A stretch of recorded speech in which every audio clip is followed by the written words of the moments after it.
દરિદ્રી હોય તેને ધૂળ પાપ જેવી વસ્તુ હોય એ છૂટે. ધૂળ પાપ જેવી વસ્તુ એનો ત્યાગ કરવો એ એને બહુ કઠણ પડે. અને ઉદાર હોય તો રાજ છોડી ફરતી ગયો જાય, રાજ સમૃદ્ધિ છોડી અને તોય ગયો જાય. તો રાજ સમૃદ્ધિ છોડીને વિયો જાય તેને વધારે મળે કે રાજ ગયું? એનું રાજ ગયું કે વધારે મળે? કઈ વધારે મળે. એમ જોજો તો માન વધારે. એટલે માણસ છોડી નથી શકતો, એટલે દરિદ્રતા છે. જે જોઈએ છીએ એને માટે પણ છોડી નથી શકતો, એટલે એની ટ્રેજેડી છે. જોઈ છે મેળવી નથી શકતો, એનો ઉપાય નથી મેળવી શકતો. ઉપાય એને પૂછતો નથી. મોહ આવી ગયો છે ભાઈ, તે વસ્તુ મેળવવાનો ઉપાય પણ નથી મળતો. કે વૈરાગ વિના એમ દરિદ્રી દ્રષ્ટાંત દીધું. દરિદ્રી હોય તો એ નથી કરી શકતું. આ લોકની વસ્તુઓ આપણે છોડી છે તો આપણને ગ્રહસ્થ કરતા વધારે મળે છે કે ઓછી મળે છે? વધારે મળે છે. એમાં પ્રમાણિકપણે છોડે તો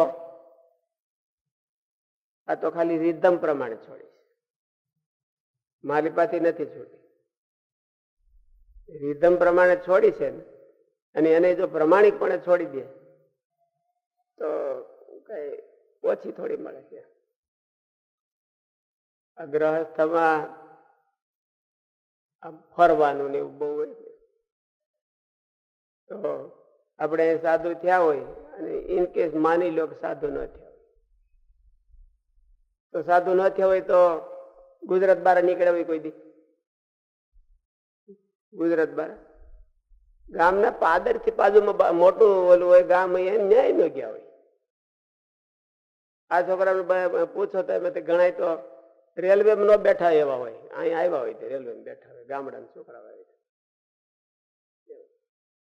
અને થોડોક ત્યાગ કરી દીધો તો ભગવાને કેવું કરી દીધું. હું સાધુ થયો તો 15 દી થયા તો 4 ધામની યાત્રા. 15 દી થયા. એપ્રિલ મહિનામાં સાધુ થયો, મે મહિનામાં જાત્રા નીકળી. તો એપ્રિલમાં જ નીકળી છે એટલે સીધો આપડે ચાન્સ લાગી ગયો 4 ધામની. ઘેરે હોય તો ગામના પાદર થી બીજા ગામનું પાદર જોવું હોય તો બહુ મુશ્કેલી હોય. ગામના પાદર બીજા ગામનું પાદર જવું હોય તો એ મુશ્કેલી હોય. કોઈ વળી વર્ષોમાં ચાન્સ લાગે કેમ મોટું સિટી જોઈએ એવા. એમાં અમદાવાદ ને મુંબઈ નું તો વાત જ છે. એટલે 4 ધામની જાત્રા. હજી થોડાક ટાઈમ થયો હતા તો વિદેશની જાત્રા. વિદેશમાં હાલો વિદેશ સીધું નામ લખાઈ ગયું, તમારે જવાનું છે વિદેશની જાત્રા. એટલે છોડવાથી માનસિક છોડવાથી વધારે મળે છે કે ઓછું મળે છે? ઓલા બધા વરખા મારી મારીને થાકી ગયા હોય તો અમારે યારે બધા ભણતા હતા એ બધા મોટા મોટા માણસો હતા અને બહુ પૈસાદાર ના માણસો હતા. બધા આટા મારે અને જે માન પાન ઓલું સાધન સામગ્રી એ જે બધું છોડી દે અમુક ને એ દરિદ્રતા છે. માનસિક નથી છોડી શકતો એટલે ઓલું મળતું નથી. આપણામાંથી ગુરુકુળ માંથી સાધુઓ વ્યાઈ ગયા અને એકલી આટા મારતા હોય, એકડવા એમ કે આટા મારતા હોય તો વલખા કેવા કરતા હોય, મારે આ જોઈશ, મારે આ જોઈશ, મારે આ જોઈશ, મારે આ જોઈશ, વલખા કરતા હોય તો બિચારાને હાઈડાઈડ થઈને મળે તો હાઈડાઈડ થઈને મળે ત્યારે બન્યું. અને બેઠા બેઠા બધું મળે ના પડે તોય ના ના પણ માનસિક છોડવાની તૈયારી છે. મારે 2 વાના કીધા, એક તો વૈરાગ ને બીજી શ્રદ્ધા. અંતરના વિકાર છોડવા માટે 2 વાના કીધા. અંતરના વિકાર છોડવા હોય તો વૈરાગ જોઈએ. વૈરાગ ન હોય તો મોટા સંતો સેવાની શ્રદ્ધા જોઈએ. શ્રદ્ધા છે એ ઓન ડિપેન્ડ છે. વૈરાગ છે એ ઓન ડિપેન્ડ નથી. આપણા હાથમાં નથી વૈરાગ રાખવો કે માનો કે વૈરાગ છૂટી જવા એ કઈ ઓલું આ જગતના પેલા બીજ છૂટી જવા એ આપણા હાથમાં નથી. પણ શ્રદ્ધા રાખવી તો આપણા હાથમાં. શ્રદ્ધા રાખવી કે ન રાખવી પૂર્વ ભવ નો કઈ શ્રદ્ધા હોય એવું કઈ ન હોય. એટલે બે વાને કીધા. મહારાજની અદભુતતા જ છે કે બસ એમ કે કોઈ માણસ એમ એમ ધ્યાન વાટ જોઈને બેઠો રહે મને જો ભગવાન દે તો હું કરું એવું એવું નહીં. મહારાજ કે રોકડો હિસાબ. વૈરાગ હોય માનવ પૂર્વ કર્મ ને આધારે તો એટલા વિકાર છોડે તો છોડે ભલે, પણ શ્રદ્ધા હોય તો છૂટી જાય. એક શ્રદ્ધા ને એક વૈરાગ બે વાના કીધા વિકાર છોડવા માટે. અંદરના વિકાર છે એ છૂટતા ન હોય તો શું કરવું એમ. સૌને એવી ઈચ્છા તો છે કે હું ભગવાનને રાજી કરું. ભગવાન કુરાજી થાય એવો સ્વભાવ મારે રહેવા દેવો. એમ આવ્યું હું આવ્યું પ્રશ્ન હું આવ્યું પેલો મુક્તાનંદ સ્વામી મહારાજ ને કીધું પ્રશ્ન એવો ભગવાનનો ભક્ત હોય તેના મનમાં તો એમ હોય જે ભગવાનના ભજનમાં અંતરાય કરે એવો એકે સ્વભાવ રાખવો નથી. એકે સ્વભાવ રાખવો નથી. એની પ્રમાણિકતાથી ઈચ્છા છે હોતી. પણ ઘણી વખત પ્રમાણિકતાથી ઈચ્છા કરે વિકાર ત્યાગવાનો તો એ જાય નહીં.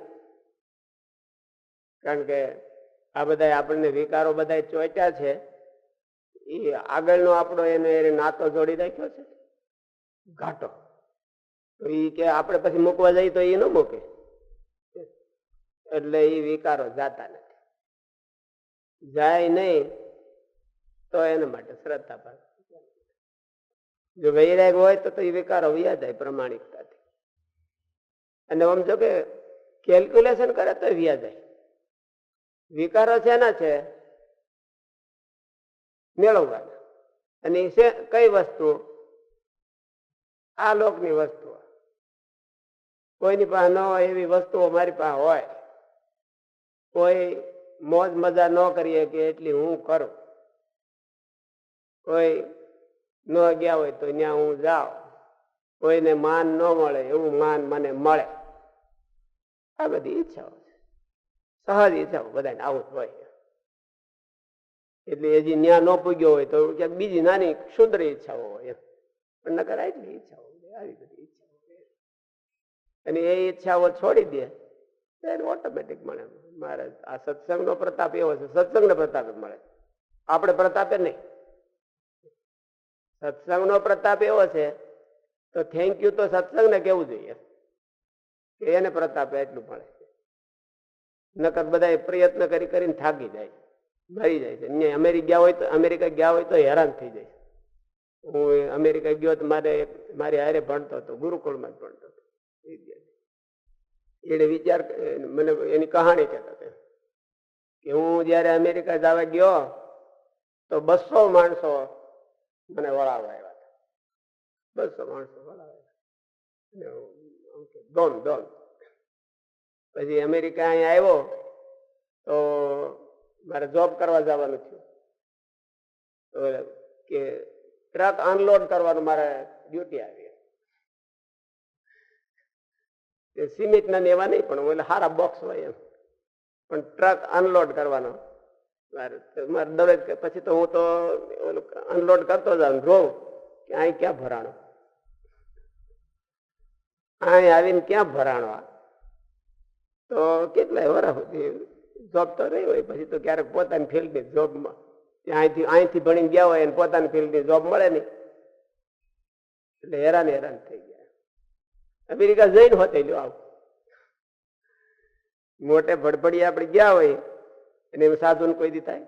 તમે પેલા વેલા ગયા ત્યારે અનલોડ કરવાનો વારો આવ્યો હતો.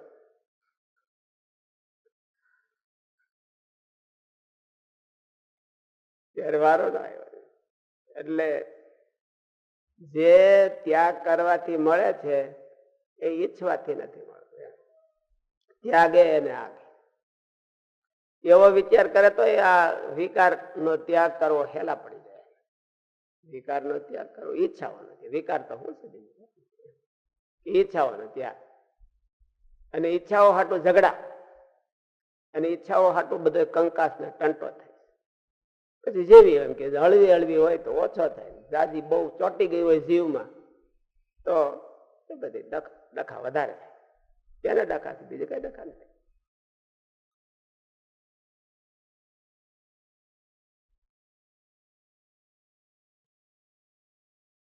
ભગવાનનો ભક્ત હોય તેના મનમાં તો એમ હોય છે ભગવાનના ભજનમાં અંતરાય કરે એવો એકેય સ્વભાવ રાખવો નથી. તોય પણ અયોગ્ય સ્વભાવ રહી જાય. શાસ્ત્રીજી મહારાજ પોતાના જીવનની વાત કરતા હતા. ધામમાં ગયા તેથી જ હો, જેથી સામે ધામમાં ગયા તેથી જ વાત કરતા હતા. તેથી વાત કરી ક્યારે કે ક્યાં હતા ને ક્યાં પોગાડ્યા. કે પૂર્વાશ્રમમાં હતા અને એકાદશી આવી તો ઘરમાં કઈ ફરાળ ન હોય, ઉંમર નાની હોય. અને 14 વર્ષની ઉંમરે તો ભગત થઈ ગયા હોય તો પછી એની પહેલા તો કેવડી ઉંમર હોય. એટલે તો એવી ઈચ્છા કે ઉપવાસ કરવો.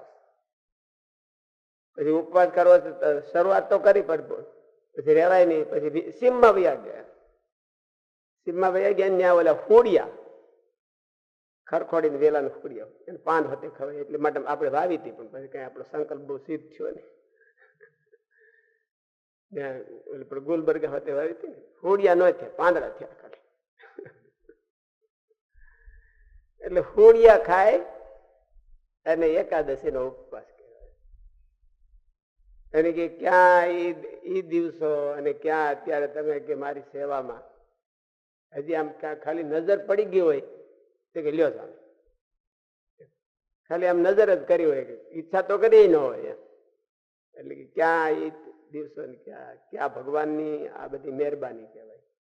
ક્યાં દરેક ને એવું હોય, દરેક ને એ કઈ ઘેરે હોય તો આ વસ્તુ મળતી ન હોય. બધી કઈ સુલભ થોડી હોય. બધી બધાને જયારે જોઈએ ત્યારે ગાડી, જયારે જોઈએ ત્યારે આ વસ્તુ, જે જોઈએ મગાવી લો. હા તે કઈ ખામી જ નહીં. વળી બધા પૂજા કરે, મગાવીએ તોય પૂજા કરે. ઓલું તો એક વાર ઓલો હઠ લીધી હોય તો કેવાય જોહો ને એને એટલે હરખું હાલે, એમ નહીં તો હાલે નહીં હરખું. એવું થાય. એટલે ક્યાં એ દશા ને ક્યાં આ, એટલે પ્રમાણિકતાથી છોડે તો એનો પ્રભાવ કેટલો છે. અને એ ભગવાનને માટે રાજી કરવા માટે છોડે તો એનો પ્રભાવ બહુ છે.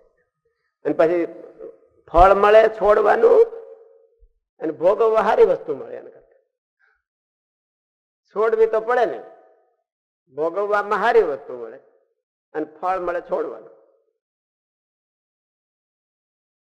આ ભગવાનનો પ્રતાપ કહેવાય, ખૂબી.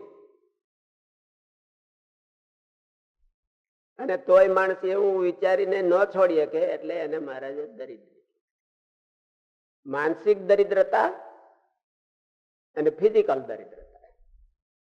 ફિઝિકલ દરિદ્રતા આ બધી હોય અને માનસિક દરિદ્રતા. સાધુને કેવળ માનસિક દરિદ્રતા હોય, કારણ કે સાધુને તો છોડ માલી પાસે છોડે તો પૂરું થઈ ગયું. માલી પાસે પકડી રાખે એ જ છે માનસિક દરિદ્રતા, બીજું તો કઈ છે નહીં.